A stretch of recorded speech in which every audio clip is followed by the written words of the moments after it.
Good morning students. हम पढ़ रहे हैं लेसन 1 जियोग्राफी में और इस चैप्टर को कंटिन्यू करते हैं। हम आगे हमें पढ़ना था पेज नंबर 2 पर इंडिया एंड द वर्ल्ड।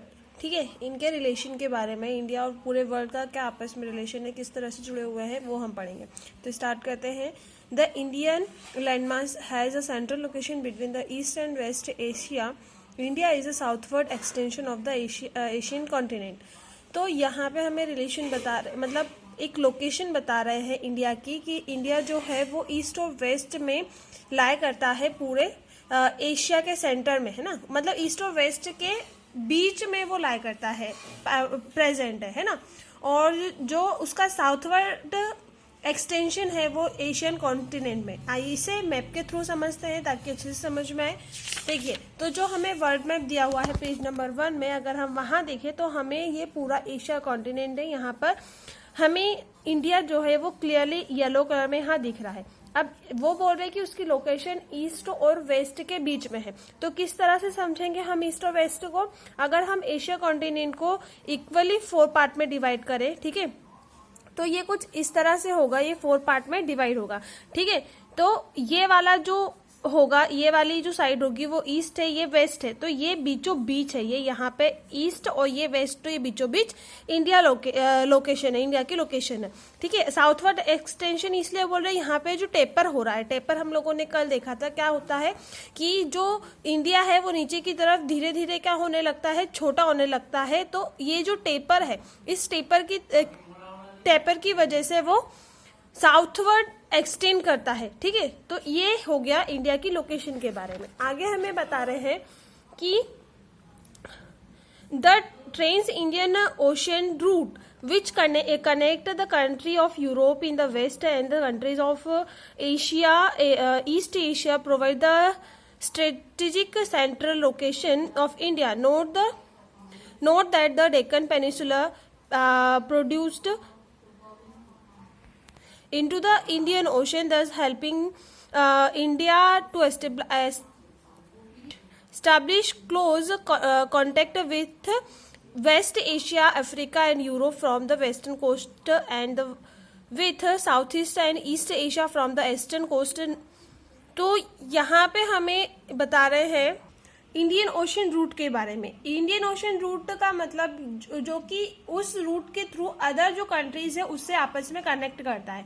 तो जैसे कि हमने देखा कि इंडिया की जो लोकेशन है बिल्कुल बीचों बीच है एशिया कॉन्टिनेंट में, और अगर उसे देखें तो वो पूरे वर्ल्ड की जितनी भी साइड जो उसके अदर कंट्रीज होगी, है ना, जो कंट्रीज है उससे वो किस तरह से जुड़ा हुआ है उसमें बता रहे हैं। तो यहाँ पे हमें बता रहे हैं कि वो कनेक्ट है यूरोप से वेस्ट में, है ना। एशिया मतलब अदर एशिया की जितनी भी कंट्रीज है उस सभी कंट्रीज से आपस में वो जुड़ा हुआ है। और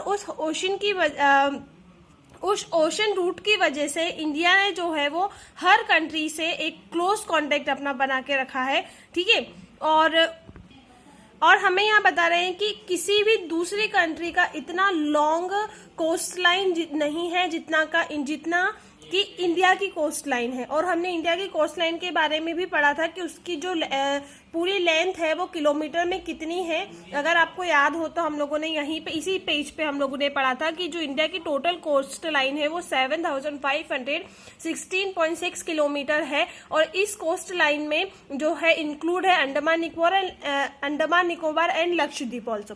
ठीक है, और इंडिया की इस इतनी लॉन्ग कोस्ट लाइन की वजह से ही इंडिया के जो ओशन है उसे इंडिया के नाम पर ही उसका नाम रखा गया है, इंडियन ओशन। बाकी अदर जो ओशन है उसके नाम उनकी कंट्री के नेम पर नहीं है। सिर्फ एक इंडिया एक ऐसी कंट्री है जिसके ओशन का नाम उसके कंट्री के नेम के आधार पर रखा गया है।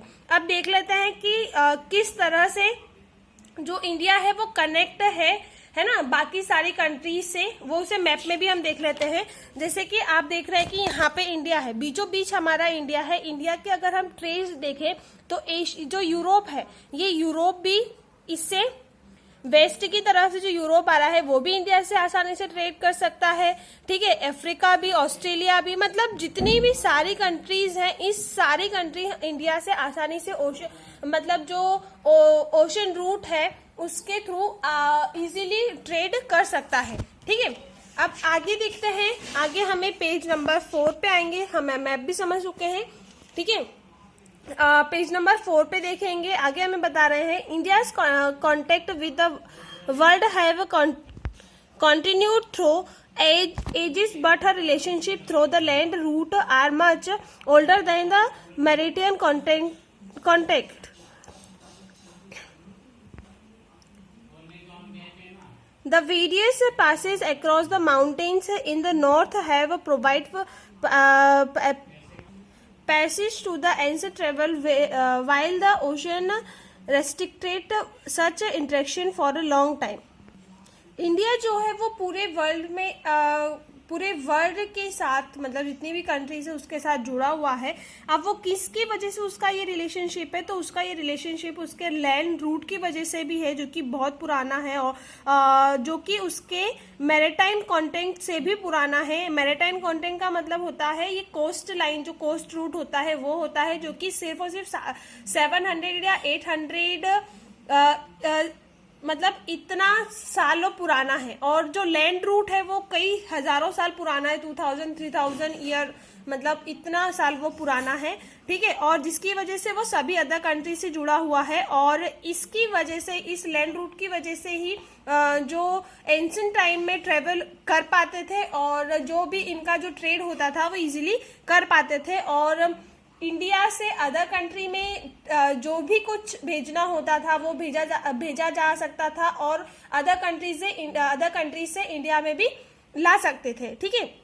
This route have contribute in the exchange of idea commodities since ancient time. The idea of the Upanishad and Ramayana, the story Panchatantra, the Indian numeral and the decimal system thus could reach many part of the world. The spices, muslin and the other merchandise were taken from India to different countries. On the other hand, the influence of Greek spatula and the architectural style of dome and the minarets from West Asia can be seen in the different part of the country. तो यहाँ पे हमें बता रहे हैं कि जो ये रूट था, जो लैंड रूट था, उसके थ्रू जो एक्सचेंज किया जाता था, मतलब जो भी आइडिया होते थे एंशिएंट टाइम में, एक जगह से दूसरी जगह चीज़ों को मतलब एक्सचेंज कर पाना, पहुंचा पाना आसान था, है ना, इसके थ्रू। और जो उपनिषद के बारे में है, इंडिया के उपनिषद,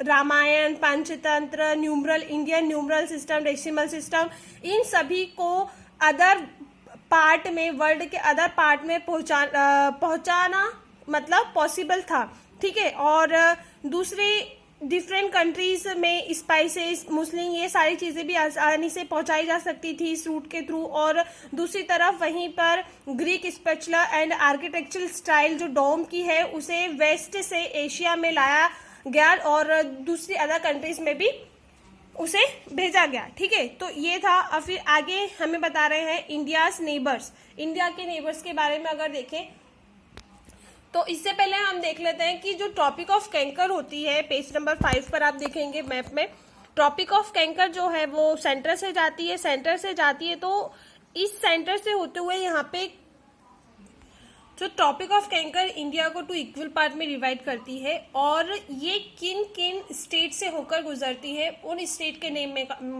आपको बताना चाहती हूँ, है ना। तो यहाँ पे हम देखें तो टोटली जो ट्रॉपिक ऑफ कैंकर है इंडिया के 8 स्टेट से होकर गुजरती है।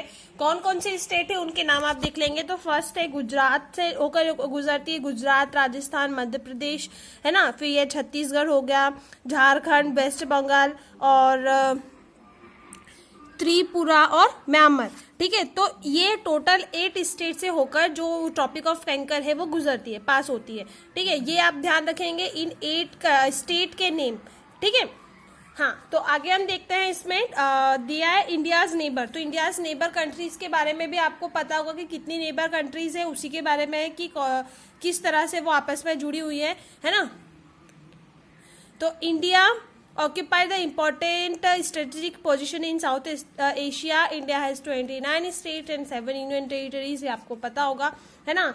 And India share its boundary with the Pakistan, Afghanistan in the northwest, China, Nepal and Bhutan in the north, and Myanmar and Bangladesh in the east. And southern neighbors across the sea consist of the 2 island countries, namely Sri Lanka and Maldives. ठीक है, तो यहाँ पे हमें बताया कि India जो है अपनी बाउंड्री शेयर करती है अफगानिस्तान और पाकिस्तान के साथ नॉर्थ वेस्ट साइड में वो अपनी बाउंड्री शेयर करती है. चाइना और नेपाल और भूटान के साथ नॉर्थ में उसकी बाउंड्री शेयर करती है. म्यांमार एंड बांग्लादेश के साथ ईस्ट साइड में वो अपनी बाउंड्री शेयर करती है. और साउथर्न जो नेबर्स है वो कौन है? Sri Lanka and Maldives. Sri Lanka is separate from the India by narrow canal. और श्रीलंका जो है वो पूरी तरह से सेपरेट है इंडिया से एक नैरो कैनाल के थ्रू. ठीक है, और एंड जो मालदीव है आइसलैंड वो साउथ में है, south of the Lakshadweep island. ठीक है, एंड यहाँ पे हमें बता रहे हैं इंडिया के जो एक strong geographical and historical link है नेबर्स के साथ. मतलब जैसे कि हमने देखा कि वो किस तरह से इंडिया मतलब जो उसकी नेबर कंट्रीज है उसके साथ कनेक्ट है. तो इस तरह से अगर हम देखें तो उसकी ज्योग्राफिकल एंड हिस्टोरिकल लिंक उसकी नेबर्स के साथ बहुत स्ट्रांग है. और हमने इसे फिजिकल मैप में भी देखा हुआ है ना, कि किस तरह से जो कंट्रीज है वो उससे कनेक्टेड है. जैसे ये हमारा ये पूरा इंडिया है, ये उसकी नेबर कंट्रीज है. नेबर कंट्रीज या जो इंटरनेशनल बाउंड्रीज इसकी ये हुई है पाकिस्तान, अफगानिस्तान, चाइना. ठीक है, और यहाँ पे जैसे देख रहे हैं तो श्रीलंका बिल्कुल ही पूरा इंडिया से अलग है और एक नैरो चैनल के थ्रू ये कनेक्ट है. और ये जो है वो पाक state and gulf of Menar इससे बना हुआ है. ठीक है, इसका नाम है इस टाइप से. और ये पूरा हमारा इंडिया हुआ. ये हो गया इंडिया की साइज एंड लोकेशन के बारे में. और आपका चैप्टर इसी के साथ होता है कंप्लीट. अब आती है एक्सरसाइज. आप थोड़ा ट्राई करें कि एक्सरसाइज में क्वेश्चन आंसर जो ये चूज द करेक्ट ऑप्शन है और जो शॉर्ट क्वेश्चन आंसर है वो आप खुद उसके आंसर सर्च करें. ठीक है, एटलीस्ट आपसे फिर टिक द करेक्ट ऑप्शन तो कर ही सकते हैं. ट्राई करें. ठीक है, थैंक यू.